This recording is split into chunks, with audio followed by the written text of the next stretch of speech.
विद्यार्थी मित्र, आपण आपलं 6वं प्रकरण पाहतोय, व्यवसायाची सामाजिक जबाबदारी। या प्रकरणाच्या मागील भागामध्ये आपण बघितलं की सामाजिक जबाबदारी म्हणजे काय।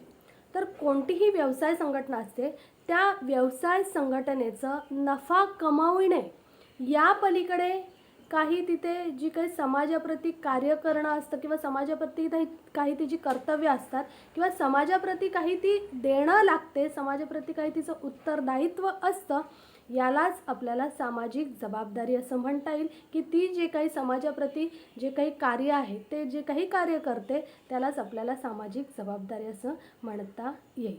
तर याच्यामध्ये आपल्याला बघायचं आहे की सामाजिक जबाबदारीची गरज का आहे ते आपण या भागामध्ये बघणार आहोत। संकल्पना बघा, विश्वस्त ही संकल्पना आर्थिक सामाजिक तत्वज्ञानाची आहे। हा विचार सर्वप्रथम महात्मा गांधी यांनी पुढे आणला। बघा, महात्मा गांधी यांच्या काळापासूनच विश्वस्त असण्याची जी काही संकल्पना आहे, ती संकल्पना इथे पुढे आलेली आहे की तुम्ही समाजाचे विश्वस्त आहात, तुम्ही विश्वस्त म्हणून तुम्ही तिथे काहीतरी काम केलं पाहिजे। समाज तुमच्यावर विश्वास टाकतोय, समाज तुमच्या व्यवसाय संघटनेसाठी तिथे जी काही साधन सामुग्री असेल, मनुष्यबळ असेल, हे याची उपलब्धता समाज करतोय। मग अशा वेळेला समाजासाठी एक विश्वस्त म्हणून तुम्ही काम करणं तिथे गरजेचं आहे। सर्वसामान्य जनतेच्या कल्याणासाठी संस्थेच्या सधन व्यक्तींनी विश्वस्त बनून विविध संसाधनांचा पुरवठा केला पाहिजे।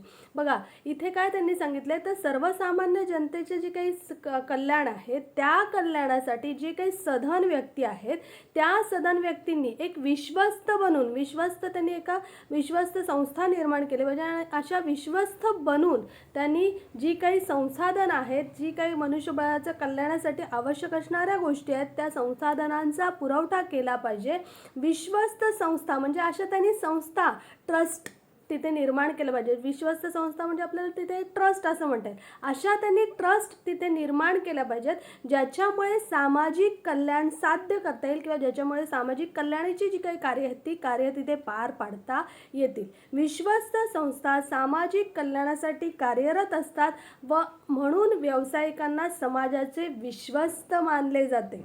बघा, विश्वस्त संस्था ज्या आहेत ते समाजाच्या कल्याणासाठी कार्य तिथे करत असतात। आपण ट्रस्ट एखादी म्हणून बघा, एखादा ट्रस्टचा दवाखाना असेल, एखाद्या ट्रस्टनी तिथे समाजातील लोकांना दिलेली सेवा असेल, एखाद्या ट्रस्टनी तिथे शिक्षणासाठी काही मदत केली असेल, तर असे जे काही ट्रस्ट किंवा संस्था आहेत, अशा विश्वस्त संस्था आहेत, त्या तिथे समाजाच्या कल्याणासाठीच कार्य करतात आणि म्हणूनच व्यावसायिकांना समाजाचे विश्वस्त म्हणून मानले जाते। कारण ते तिथे अशा पद्धतीने तिथे विश्वस्त म्हणून एखादी संस्था निर्माण करतात आणि संस्था निर्माण करून समाजाच्या कल्याणासाठी ते कार्य करतात आणि म्हणूनच इथे विश्वस्त असण्याची संकल्पना जी आहे, ती त्यासाठी आपल्याला इथे काय केले पाहिजे, तर सामाजिक जबाबदारीची तिथे माहिती असली पाहिजे किंवा सामाजिक जबाबदारीची गरज असली पाहिजे।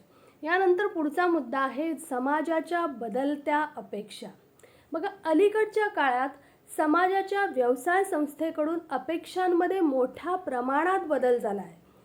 मग सुरुवातीच्या काळामध्ये व्यवसाय म्हणजे वस्तू आणि सेवांचा पुरवठा करणारा भाग असाच दृष्टिकोन होता। बघा, याच्या आधीच्या काळामध्ये व्यवसाय म्हणजे काय, तर वस्तू आणि सेवा ज्या आहेत यांचा पुरवठा करणारा एखादा भाग आहे किंवा एखादी संस्था आहे की ज्याच्या मार्फत काय केलं तर वस्तू आणि सेवांचा पुरवठा केला जातो, एवढाच तिथे दृष्टिकोन होता। पण आता तो दृष्टिकोन बदललेला आहे, परंतु आजकाल समाजाची अपेक्षा जी आहे ती बदललेली आहे की व्यवसाय हे तिथे जबाबदार नागरिक असून समाजाच्या कल्याणासाठी त्यांनी योगदान दिले पाहिजे। बघा, पूर्वी फक्त ठीक आहे, वस्तूंचं उत्पादन केलं तर वस्तू आणि सेवा ते वितरण करतात, इथपर्यंतच तिथे समाज त्यांना ओळखत होता। पण आता समाजाच्या अपेक्षा बदललेल्या आहेत आणि समाजाच्या अपेक्षा बदलल्यामुळे तिथे समाजाच्या कल्याणासाठी त्यांनी योगदान देणं गरजेचं आहे किंवा समाजाच्या कल्याणासाठी त्यांना जे काही करता येईल ते त्यांनी करणं तिथे गरजेचं आहे। आणि तिथे जर त्यांनी केलं नाही तसं तर निश्चितच ते समाजामध्ये टिकून राहू शकत नाही, कारण समाजाच्या अपेक्षा बदललेल्या आहेत, समाजाला बऱ्याच गोष्टींची माहिती झालेली आहे आणि अशा जेव्हा समाजाच्या व्यवसाय संघटनेकडून अपेक्षा बदललेल्या आहेत, त्या अपेक्षा बदललेल्या असल्यामुळे म्हणजेच त्या अपेक्षांच्या पूर्ततेसाठी व्यवसाय संघटनेने समाजाच्या कल्याणासाठी काहीतरी कार्य केलं पाहिजे. समाजाच्या कल्याणासाठी त्यांनी काहीतरी प्रयत्न करणं फार गरजेचं आहे आणि या बदलत्या अपेक्षांनुसार त्यांनी कार्य करणं फार तिथे गरजेचं आहे. यानंतर पुढील मुद्दा आहे नावलौकिक, तिथे प्रतिष्ठा आपल्याला म्हणते. बघा, व्यावसायिकांकडून आपल्या व्यवसायाची प्रतिमा निर्माण किंवा बळकट करण्यासाठी प्रचंड प्रमाणावर खर्च केला जातो. बघा, कोणतीही व्यवसाय संस्था म्हटली की तिची प्रतिष्ठा, तिचं नावलौकिक फार महत्त्वाचं असतं आणि त्यासाठी तो नावलौकिक मिळवण्यासाठी व्यवसाय संघटना काय करत असते, प्रचंड प्रमाणात मोठ्या प्रमाणात तिथे पैसा खर्च करत असते. मग सामाजिकदृष्ट्या तिथे जबाबदारीने वागणाऱ्या कंपनीला समाजामध्ये आपली चांगली प्रतिष्ठा मिळते. बघा, जी व्यवसाय संघटना समाजासाठी काहीतरी कार्य करते, समाजासाठी ती काहीतरी एखादी शैक्षणिक संस्था काढते, तिथे दवाखाने काढते, तिथे जे काही गरजू लोक आहेत त्या गरजू लोकांना तिथे जी काही वैद्यकीय सुविधा आहे ती पुरवण्याचं काम करते. मग अशी जेव्हा कोणतीही व्यवसाय संघटना समाजामध्ये अशी काही काम करते तेव्हा समाजामध्ये ती काय करते, आपली चांगली प्रतिमा निर्माण करते. बघा, जेव्हा कोणतीही व्यवसाय संघटना समाजासाठी काहीतरी करत असते, मग त्या वेगवेगळ्या माध्यमातून असेल, मग जेव्हा असं ती कार्य करते तेव्हा समाजातील लोक त्याचं कौतुक करतात आणि मग अशा वेळेला ती काय करते, आपोआपच समाजात आपली चांगली तिथे प्रतिष्ठा तिला मिळत असते. याचा परिणाम म्हणजे विक्रीत व नफ्यात वाढ होते. बघा, एखादी व्यवसाय संघटना आपल्याला माहिती आहे की बाबा हिच्या उत्पन्नातील काही भाग हा गरजू लोकांसाठी आहे, काही भाग हा महिलांसाठी, असं जर आपल्याला माहीत असेल तर बरेच लोक काय करतात, हां ही व्यवसाय संघटना चांगली आहे, ती समाजाचा विचार करते, मग अशा वेळेला त्याच व्यवसाय संघटनेचं उत्पादन खरेदी करतात. त्या व्यवसाय संघटनेची जी काही उत्पादनं आहे ती खरेदी केल्यामुळे तिथे विक्री त्यांची वाढते आणि नफा वाढतो. म्हणजे बघा, आपोआपच तिला काय मिळत जाते, प्रतिष्ठा मिळत जाते आणि प्रतिष्ठा मिळाल्यामुळे, प्रतिष्ठा का मिळते तर त्यांनी समाजासाठी काहीतरी चांगलं काम केलेलं आहे आणि समाजात त्यांचं नाव वाढतं आणि आपोआपच त्यांना प्रतिष्ठा मिळते, त्यांचं नाव लौकिक राहतो आणि प्रतिष्ठा राहिल्यामुळे त्यांची जी काही वस्तू आहेत त्या वस्तूंची विक्री वाढते, विक्री वाढली की नफा वाढतो आणि म्हणूनच बघा, प्रतिभावान लोक आकर्षित होतात आणि व्यवसायाचा शाश्वत विकास होतो. बघा, व्यवसायाचा विकास हा थोड्या कालावधीपुरता होत नाही तर व्यवसायाचा शाश्वत दीर्घकाल विकास होतो. जेव्हा कोणतीही व्यवसाय संघटना समाजाप्रती काही कार्य करते तेव्हा ते कार्य केल्यानंतर तिचं आपोआपच नावलौकिक वाढतो, नावलौकिक वाढल्यानंतर तिची विक्री वाढते, विक्री वाढल्यानंतर नफा वाढतो आणि मग जो काही तिचा विकास आहे तो शाश्वत होतो. कुठेही असा लहान स्वरूपाचा किंवा थोड्या कालावधीपुरता तो विकास नसतो. कारण एकदा बघा, कोणत्याही व्यवसाय संघटनेसाठी नावलौकिक ही फार महत्त्वाची गोष्ट आहे. एकदा तुमचं नाव तिथे समाजामध्ये निर्माण झालं, एकदा तुमचं नाव बाजारपेठेमध्ये निर्माण झालं तर तुमची वस्तू जी आहे ती डोळे झाकून लोक खरेदी करतात. मग अशा वेळेला हा नावलौकिक तिथे मिळवण्यासाठी व्यवसाय संघटनेला या ज्या काही गोष्टी आहेत समाजाप्रती केलेल्या त्या तिथे फायदेशीर ठरत असतात किंवा त्याच्यामुळे आपोआपच त्यांचा नावलौकिक होताना आपल्याला दिसतो. यानंतर पुढील मुद्दा आहे पर्यावरणाचे रक्षण. बघा, कोणत्याही व्यवसाय संघटनेने पर्यावरणाचे रक्षण करणे ही फार महत्त्वाची गोष्ट आहे. व्यवसाय संघटनेने देशाच्या नैसर्गिक साधनसंपत्तीचा योग्य वापर केला पाहिजे. बघा, व्यवसाय संघटना जी आहे ती जी काही साधनसंपत्ती आहे, नैसर्गिक साधनसंपत्ती आहे, ती नैसर्गिक साधनसंपत्तीचा वापर करते. मग अशा वेळेला त्यांनी तो वापर करता योग्य वापर केला पाहिजे, अपव्यय टाळता त्यांनी वापर केला पाहिजे. नाहीतर आपल्याकडे नैसर्गिक साधनसामुग्री मिळाले म्हणून कशीही त्यांनी वापरता तिथे वापरू नये किंवा कसाही त्याचा वापर करू नये, तर त्यांनी तो वापर करताना त्याचा अपव्यय टाळला पाहिजे. त्यांनी पर्यावरणाची हानी टाळली पाहिजे. जर त्यांच्या व्यवसाय संघटनेमुळे पर्यावरणाला नुकसान पोहोचत असेल तर ती हानी टाळण्याचा त्यांनी प्रयत्न केला पाहिजे. बघा, इथे आपल्याला उदाहरण दिलं आहे. उदाहरणार्थ, व्यवसायामुळे पाण्याचे होणारे प्रदूषण, ओझोनचा थर कमी करणारे घटक हवेत सोडणे हे टाळले पाहिजे. बघा, व्यवसाय संघटनेचं जर पाणी कुठे नदीत मिसळत असेल, समुद्राला मिसळत असेल तर मग त्या पाण्यावरती काहीतरी प्रक्रिया केल्या पाहिजे आणि ते कसं कमी प्रदूषित होईल याचा विचार व्यवसाय संघटनेने केले पाहिजे आणि मग तसे तिथे जे काही कार्यवाही आहे ती कार्यवाही व्यवसाय संघटनेने केली पाहिजे. म्हणजे यामुळे काय होईल, समाजातील लोकांचं आरोग्य तिथे धोक्यात येणार नाही. जर तुम्ही पर्यावरणाचं संरक्षण केलं तर तुम्ही तिथे समाजातील लोकांचं आरोग्य तिथे धोक्यात येणार नाही आणि सजीवांच्या अस्तित्वावरच प्रश्नचिन्ह निर्माण होणार नाही. जर असं तुमच्याकडून प्रदूषण झालं तर निश्चितच त्या समाजात जे काही लोक राहतात त्या लोकांचं आरोग्य धोक्यात येईल आणि त्याचबरोबर सजीवांचं जे काही अस्तित्व आहे, समजा पाण्यात तुमचं दूषित पाणी मिसळत असेल तर पाण्यातील मासे वगैरे जी काही साधनसंपत्ती आहे नैसर्गिक त्याच्यावर ते काही त्यांच्या अस्तित्वावर तिथे प्रश्नचिन्ह निर्माण होणार आहे. म्हणून कोणत्याही व्यवसाय संघटनेची ही महत्त्वाची गोष्ट आहे की त्यांनी पर्यावरणाचं संरक्षण केलं पाहिजे. ज्या पर्यावरणामध्ये त्यांची जी काही व्यवसाय संघटनेमुळे पर्यावरण जर प्रदूषित होत असेल तर त्याच्यावर ज्या काही उपाययोजना त्यांना करता येतील त्या त्यांनी करून मगच तिथे काय केलं पाहिजे, अशा जी काही मिसळणारं पाणी असेल किंवा प्रदूषक असेल त्यांच्यावर उपाययोजना त्यांनी करणं फार गरजेचं आहे. आणि त्यामुळेच काय होईल, समाजातील लोकांचं आणि त्याचबरोबर जी काही सजीव आहेत त्या सजीवांचं जे काही अस्तित्व आहे ते धोक्यात येणार नाही. यानंतर पुढील मुद्दा आहे संसाधनांचा पर्याप्त वापर. बघा, आधुनिक व्यवसायाच्या व्यवस्थेमध्ये मोठ्या प्रमाणावर संसाधने उपलब्ध आहेत. या सर्व मोठ्या प्रमाणावरील संसाधनामुळे समाजाच्या हिताचे रक्षण करणे व्यवसायांना शक्य आहे. अशा साधन संपत्तीचा अपव्यय टाळला पाहिजे. बघा, व्यवसाय आधुनिक पद्धतीमध्ये मोठमोठ्या प्रमाणात जी काही साधनसामुग्री आहे ती त्यांना उपलब्ध आहे. मोठमोठ्या प्रमाणात जी काही साधनसामुग्री आहे त्यांचा वापर व्यवसाय संघटना करते. मग अशी जेव्हा मोठ्या प्रमाणावर समाजाची जी काही साधनसामुग्री आहे त्याचा वापर करते तेव्हा समाजाच्या हिताचं तिथं रक्षण होईल हाच विचार व्यवसाय संघटनांनी केला पाहिजे किंवा समाजाच्या हिताचे रक्षण कशा पद्धतीने होईल हेच व्यवसायांनी तिथे विचार केला पाहिजे आणि ह्याचाच त्यांनी विचार करून समाजाच्या हिताचं रक्षण केलं पाहिजे. कारण जर तुमच्याकडे साधनसंपत्ती आहे आणि तिचा कसाही वापर केला तर तुम्हाला तिथे अपव्यय होईल. त्यामुळे भविष्यात जर ती साधनसामुग्री आपल्याला कमी पडली तर उपयोग करता येणार नाही, उपभोग घेता येणार नाही, भविष्यातील पिढीला त्याचा वापर करता येणार नाही. म्हणून अशी जी काही तुम्हाला साधनसामुग्री मिळालेली आहे तिथे तुम्ही मोठ्या प्रमाणावर व्यवसाय करता, मोठ्या प्रमाणावर तुमच्याकडे संसाधनं उपलब्ध आहेत. पण त्या मोठ्या प्रमाणावर जरी तुमच्याकडे संसाधनं उपलब्ध असली तरी त्या साधनसामुग्रीचा तुम्ही अपव्यय टाळला पाहिजे. तिचा योग्य आणि पर्याप्त जेवढा गरजेचा आहे तेवढाच योग्य वापर करणं तिथे गरजेचं आहे. अयोग्य वापर तुम्ही करू नये. असा साधनसामुग्रीचा तुम्ही पर्याप्त वापर केला पाहिजे. यासाठी आपल्याला सामाजिक जबाबदारीची गरज आहे. यानंतर पुढील मुद्दा आहे कामगार संघटनांचा दबाव. बघा, आधुनिक काळात कामगार त्यांच्या हक्कांबाबत जागरूक झाले आहेत. बघा, आपण कामगारांचा जर विचार केला तर कामगारांना माहीत झालं की आपले हक्क कोणते आहेत, आपल्याला कोणते हक्क तिथे बजावता येऊ शकतात. कामगार संघटनांची झपाट्याने वाढ होत आहे आणि व्यावसायिक पर्यावरणामध्ये ते महत्त्वाची भूमिका बजावत आहेत. बघा, कामगारांच्या संघटना झपाट्याने वाढत आहेत आणि व्यावसायिक पर्यावरणामध्ये त्यांची जी काही भूमिका आहे ती फार महत्त्वाची आहे.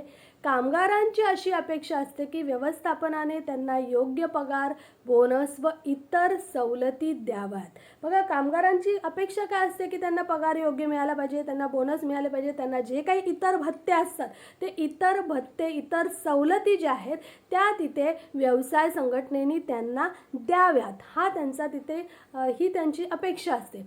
मग यातूनच होणारा संघर्ष टाळण्यासाठी मग याच्यामुळेच काय होतं, व्यवस्थापन आणि कामगार यांच्यामध्ये संघर्ष निर्माण होतो आणि हा संघर्ष टाळण्यासाठी व्यवस्थापनाने आपली जबाबदारी ओळखली पाहिजे आणि त्यानुसार कृती केली पाहिजे. म्हणजे त्यांना योग्य वेतन दिले पाहिजे, त्यांना ज्या काही योग्य सुविधा त्यांना देता येतील, ज्या काही सुविधा त्यांना पुरवता येतील त्या सुविधा तिथे त्यांना दिल्या पाहिजेत. म्हणजे कामगार जर तिथे व्यवसाय संघटनेमध्ये कामगार काम करतोय आणि मग तो तिथे समाजातील आहे, मग समाजातील जेव्हा कामगार काम करतोय आणि त्याला माहीत झालेलं आहे कामगाराला की आपल्याला हक्क कोणते आहेत, आपण आपल्या कोणत्या हक्कांसाठी तिथे लढू शकतो याची जाणीव कामगाराला झालेली आहे. मग त्यामुळेच जर व्यवसाय संघटनांनी त्या गोष्टी ओळखल्या तर निश्चितच जो काही संघर्ष आहे व्यवस्थापन आणि कर्मचारी यांच्यामधला संघर्ष टाळला जाईल. व्यवस्थापन आपली जबाबदारी ओळखून त्याच्या ज्या काही अपेक्षा आहेत, त्याच्या ज्या काही गरजा आहेत त्यानुसार त्यानुसार काय करू शकते, कृती करू शकते. आणि म्हणूनच आपल्याला इथे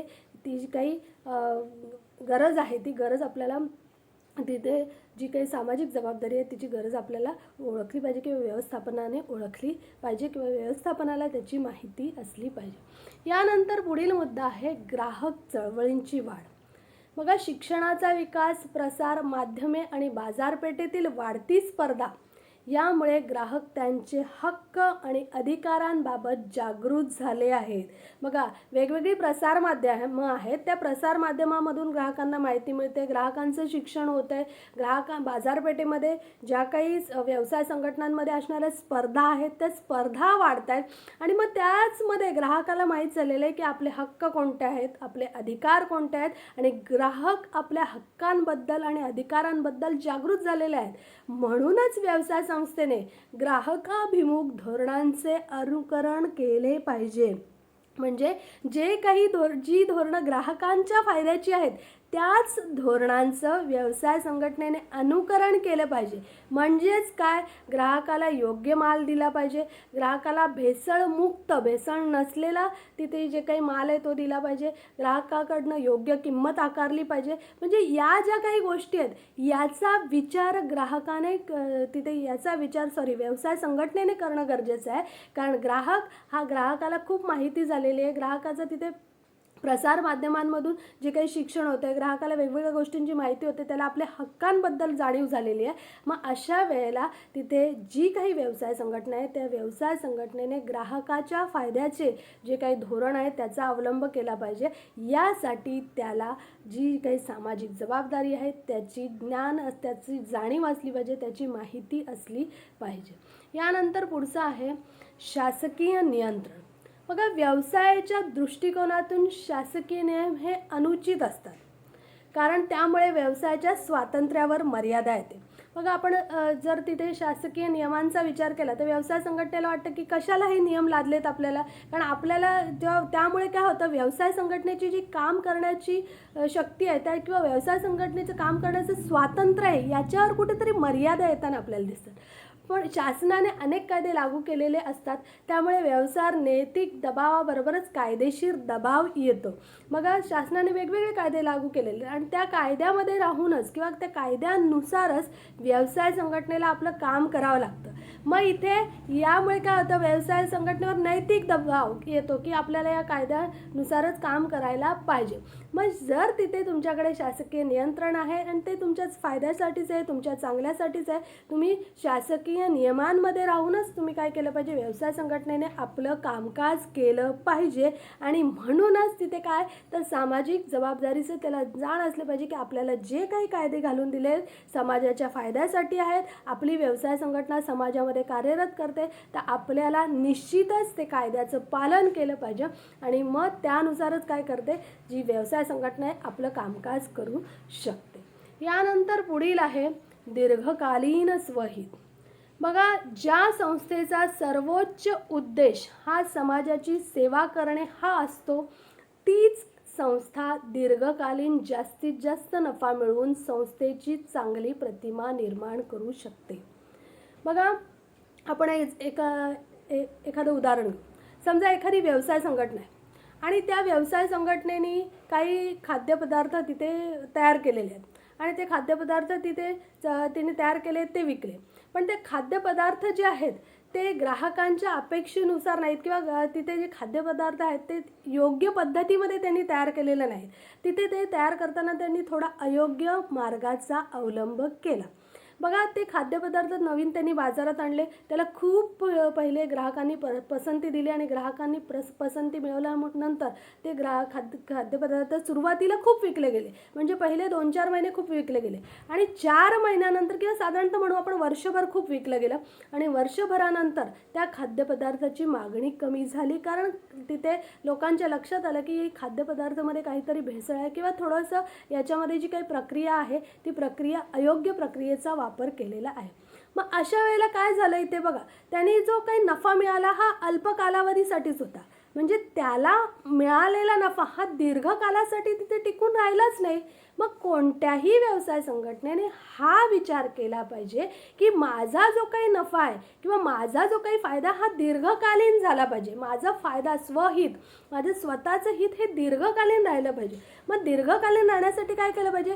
पहिलंच जर त्यांनी उत्पादन करताना चांगल्या प्रक्रियेचा वापर केला असता, चांगल्या कच्च्या मालाचा वापर केला असता, मग एकदा ते उत्पादन ग्राहकाच्या पसंतीस उतरल्यानंतर त्याच्यामध्ये जर काही नुकसानच नसेल तर त्याचे ग्राहक वाढतच जाणार आहेत आणि पुढच्या काळामध्ये सुद्धा ते वाढत जाणार आहेत. म्हणजे ते कधीही कमी होणार नाही. बघा, असा जर त्यांनी विचार केला असता, म्हणजे समाजाची सेवा करण्यासाठी मी हे उत्पादन केलं आहे, मग त्या उत्पादनामध्ये मला जे काही द्यायचं हे चांगलंच द्यायचं आहे, हा विचार जर त्यांनी केला असता तर त्याचा जो काही हित आहे किंवा त्याला मिळणारा जो नफा आहे हा अल्प कालावधीसाठी नसता, तो दीर्घ कालावधीसाठी असता.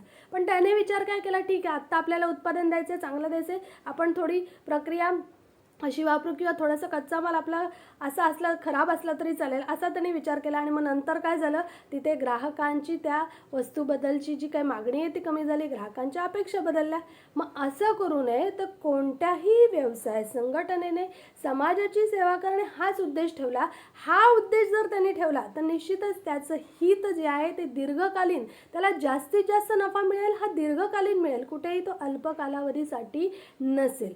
कामगार, ग्राहक, भागधारक आणि शासकीय अधिकारी या सर्व सदस्यांना जेव्हा असे वाटेल की ही व्यवसाय संस्था त्यांच्या हितरक्षणासाठी काम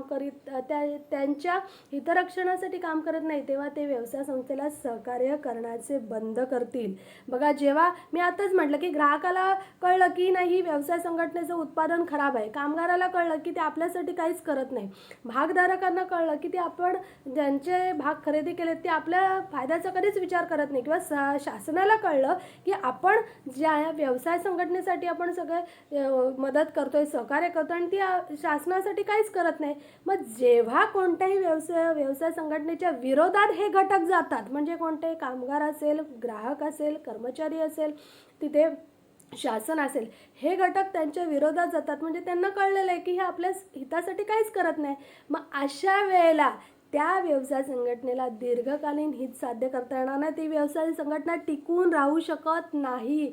त्या व्यवसाय संघटनेच्या अस्तित्वावर धोका निर्माण होईल, कारण त्या व्यवसाय संघटनेला हे टिकून देऊ शकत नाही, कारण तिला समाजाच्या हिताचा विचार केला पाहिजे. जर ती समाजाच्या हिताचा विचार करत नसेल तर समाज तिचा विचार करणार नाही. आणि संस्थेने सामाजिक म्हणूनच तिथे काय सांगितलेलं आहे की जर तुम्हाला दीर्घकालापर्यंत आपलं चांगलं हित साध्य करायचं असेल तर तुम्ही समाजाला काहीतरी योग्य देण्याचा प्रयत्न करा, समाजाची सेवा करण्याचा प्रयत्न करा. जेव्हा तुम्ही समाजाची सेवा करण्याचा प्रयत्न कराल, निश्चितच तुमचं दीर्घकालीन हित साध्य होईल आणि तुमच्या सामाजिक जबाबदारीचं पालन होईल. बघा, सामाजिक जबाबदारीचं पालन होईल आणि तुम्हाला पण फायदा मिळणार आहे. तो कसा मिळणार आहे? दीर्घकाल मिळणार आहे, तो कुठल्याही अल्प कालावधीसाठी नाही. म्हणजे त्यातून सुद्धा तुमचा फायदा होणार आहे. म्हणजे समाजासाठी जे काही कराल त्यातून तुमचाच पुढचा दीर्घकाल फायदा होताना आपल्याला दिसेल. यानंतर पुढील मुद्दा आहे गुंतागुंतीच्या सामाजिक समस्या. व्यवसाय संस्थेने काही सामाजिक समस्या स्वतःहून निर्माण केल्या आहेत. उदाहरणार्थ प्रदूषण, कामाच्या ठिकाणची असुरक्षितता, भेदभाव इत्यादी. म्हणून अशा समस्या सोडविणे हे व्यवसायाचे नैतिक कर्तव्य आहे. बघा, व्यवसाय संघटना काम करताना तिच्यातून काही सामाजिक समस्या निर्माण होतात. काही वेळेला प्रदूषण होतं, काही वेळेला तिथे ती काम करते त्या ठिकाणी असुरक्षितता असते, कर्मचाऱ्यांमध्ये जर भेदभाव असेल तर या समस्या सोडवणं ही व्यवसाय संघटनांची जबाबदारी आहे. जर व्यवसाय संघटना प्रदूषण करत असेल तर ते कशा पद्धतीने कमी करता येईल, जर आपण भेदभाव करत असेल तर आपल्याला तिथे जी काही समतोल आहे तो समतोल आपल्याला कशा पद्धतीने राखता येईल याचा प्रयत्न व्यवसाय संघटनेने करणं गरजेचं आहे. कारण या गुंतागुंतीच्या ज्या काही सामाजिक समस्या आहे त्या सामाजिक समस्यांची सोडवणूक करणं हे व्यवसाय संघटनेचं नैतिक कर्तव्य आहे आणि त्याने ते पार पाडलं पाहिजे. आणि अशा पद्धतीने त्याने ते पार पाडण्यासाठी त्याला सामाजिक जबाबदारीचं भान असलं पाहिजे, जाणीव असली पाहिजे. यानंतर पुढील मुद्दा आहे जागतिकीकरण. बघा, जागतिकीकरणामुळे काय झालेलं आहे, आपल्याला सगळं जगच बाजारपेठ झालेलं आहे. कोणत्याही देशातील कोणताही उत्पादक आपली वस्तू जगात कुठेही विकू शकतो. त्यामुळे जगच ही आपली एक बाजारपेठ मानली जाते. मग जागतिकीकरणामुळे व्यवसायाला अनेक संधी व आव्हाने मिळालेली आहेत. बघा, तुम्हाला जागतिकीकरणामुळे काय झालेलं आहे, तुमचं उत्पादन जगात कुठेही तुम्ही विकू शकता. मग तुम्हाला संधी निर्माण झाली आणि त्याचबरोबर आव्हाने सुद्धा आहेत तुम्हाला, की तुमचं उत्पादन जागतिक बाजारपेठेमध्ये तुम्हाला टिकून ठेवायचं आहे, ही तुम्हाला आव्हानं आहेत. मग आंतरराष्ट्रीय व्यापारात अडथळे कमी झाले आहेत. आंतरराष्ट्रीय व्यापारामधले अडथळे जर कमी आहेत तर त्याचा परिणाम हा वस्तू आणि सेवांचे वितरण जागतिक स्तरावर होत आहे. बघा, आंतरराष्ट्रीय बाजारपेठेमधले बरेचसे अडथळे कमी केलेले आहेत. त्यामुळे जर आपल्या ज्या काही वस्तू आणि सेवा आहेत त्या वस्तू आणि सेवांचं जे काही जागतिक स्तरावर वितरण आहे ते आपल्याला सहज करता येतं. ज्या देशांनी व्यवहाराची आदर्श पद्धत स्वीकारली आहे त्याच देशांचा जगभर प्रभाव वाढला आहे. बघा, जे देश इथे व्यवहार आदर्श म्हणजे नैतिकता पाळली आहे, त्यांनी पाळला आहे किंवा तिथे उत्पादन त्यांचं योग्य आहे, उत्पादन तिथे कोणतंही भेसळमुक्त आहे, अशाच तिथे व्यवसाय संघटनांचा जगभर प्रभाव वाढला आहे. म्हणजे त्यांना जगभर तिथे चांगली मागणी मिळते किंवा जगभरात त्यांच्या जे उत्पादन आहे किंवा त्यांची व्यवसाय संघटना आहे याला चांगलाच नावलौकिक मिळतो आहे. आणि म्हणूनच अशा जागतिकीकरणाच्या स्पर्धेत जर टिकून राहायचं आहे तर तुम्ही थोडा समाजाचा विचार करणं गरजेचं आहे. आणि त्यासाठी तुम्हाला तिथे काय केलं पाहिजे, तर सामाजिक जबाबदारी माहीत असली पाहिजे, तिची गरज असली पाहिजे. यानंतर पुढील आहे शेवटचं, सार्वजनिक जीवनामध्ये माध्यमांची भूमिका. बघा, सार्वजनिक जीवनामध्ये माध्यमे महत्त्वाची भूमिका बजावतात. बघा, इंटरनेटमुळे, माहिती जालामुळे सामान्य लोकांपर्यंत पोहोचणे सहज शक्य होते. माध्यमे ही अतिशय क्रियाशील असून खळबळ उडवून देऊ शकतात. समाजावर त्याचा फार मोठा प्रभाव पडतो. बघा, माध्यमांची भूमिका ही आजच्या युगामध्ये फार महत्त्वाची आहे. जर तुम्ही एखादं चांगलं काम केलं लगेच जगभरात पसरणार आहे. जर तुम्ही एखादं वाईट काम केलं लगेच ते जगभरात पसरणार आहे. म्हणजे माध्यमं जी आहेत ती अतिशय क्रियाशील आहेत. ती आपली जी काही खळबळ उडून देतात, लगेच माहिती तुम्ही एखादं कुठली गोष्ट केली तर ती माहिती जगभरात सगळीकडे पोचते. मग जर तुमच्या हातून चांगलं कार्य झालं, तुम्ही समाजाप्रती काही कार्य केलं, तर निश्चित ही माध्यमं काय करणार आहेत, जगभर ती माहिती पोहोचवणार आहेत. आणि माध्यमांनी जर ती माहिती अशी जगभर पोहोचवली, जगभरात सगळीकडे पोहोचवली, तर निश्चितच तुम्हाला त्याचा फायदा होणार आहे. तुम्हाला तुमचा जो काही नावलौकिक आहे तो नावलौकिक त्याच्यामुळे वाढवता येणार आहे.